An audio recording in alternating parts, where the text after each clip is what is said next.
Hola, ¿qué tal amigos de Guamaní Producciones? Tengan muy buenos días, bienvenidos a Pausa, que pertenece a la provincia de Paucar del Sarazara. Hoy día, martes 26 de julio del año 2022.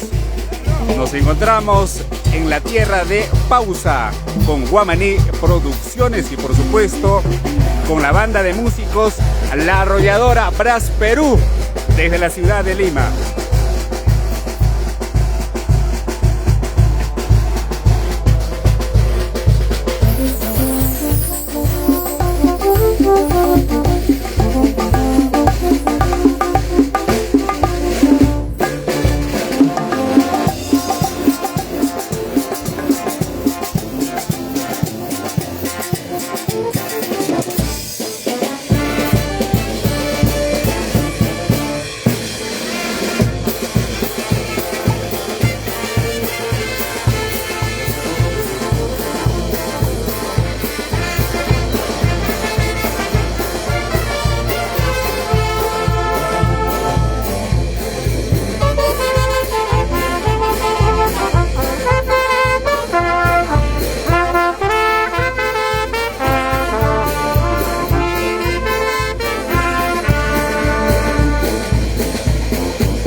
amigos de Guamaní Producciones, saludar a la señora Trinidad Nicolás Arupaya Navarrete.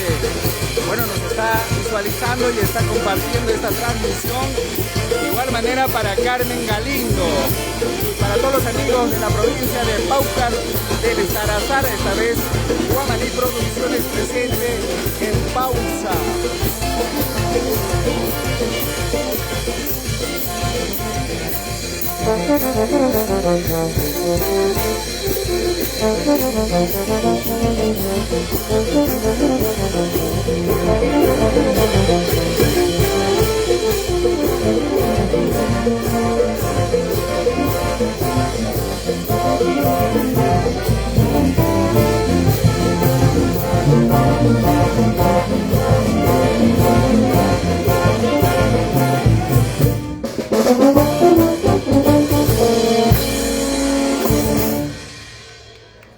Bueno amigos de Guamaní Producciones, ha sido desde esta transmisión desde Pausa, capital de la provincia de Paucar del Sarazara, con la banda de músicos La Arrolladora Brass Perú, que viene desde la ciudad de Lima, Perú. Bueno, en horas de la mañana hoy día estamos ya con ustedes desde la plaza principal. Bueno, en estos momentos estamos con el director de la banda. ¿Qué tal? Muy buenos días, bienvenidos a Guamaní Producciones. Hola amigo, buenos días. Ante todo, gracias a ustedes por la buena acogida a la banda y bueno, y esperemos que estemos al agrado de todos ustedes. ¿Qué tal? ¿Cómo les ha recibido los devotos fieles del patrón Santiago Apóstol? Sí, muchas gracias a la familia Ortiz López, que nos ha recibido de la mejor manera. Estamos muy cómodamente y dando de nuestro mejor repertorio. Saludos a ver para todos los amigos del Perú y el mundo. Bueno, saludos para todos los seguidores de Guamaní Producciones y de la banda La Arrolladora Brass Perú. Gracias. Muchas gracias. Bueno, ha sido el director de la banda de orquesta La Arrolladora Brass Perú, presente en la provincia de Paucar del Sarasara. Bueno, de igual manera vamos a mandar los saludos para Milagros López Castro, que nos está visualizando. De igual manera para Nilton Lucana Laura. Un saludo para la empresa Inversión Pojorina SAC de Lima, Acora Cora. Nos dice de igual manera para Nilton Lucana Laura, siempre por Pausa Perú. Carmen Galindo, felicitaciones Guamaní Producciones por llevar la información desde el sur de Ayacucho para el Perú y el mundo. Bueno, con ustedes ha sido Simón Guamaní con Guamaní Producciones. De igual manera, amigos de Guamaní Producciones, el día de hoy estamos haciendo la transmisión de la Fiesta Brava, de la primera tarde taurina que se va a realizar el día de hoy, el martes 26 de julio del año 2022. Bueno, con ustedes será hasta la próxima transmisión con Guamaní Producciones.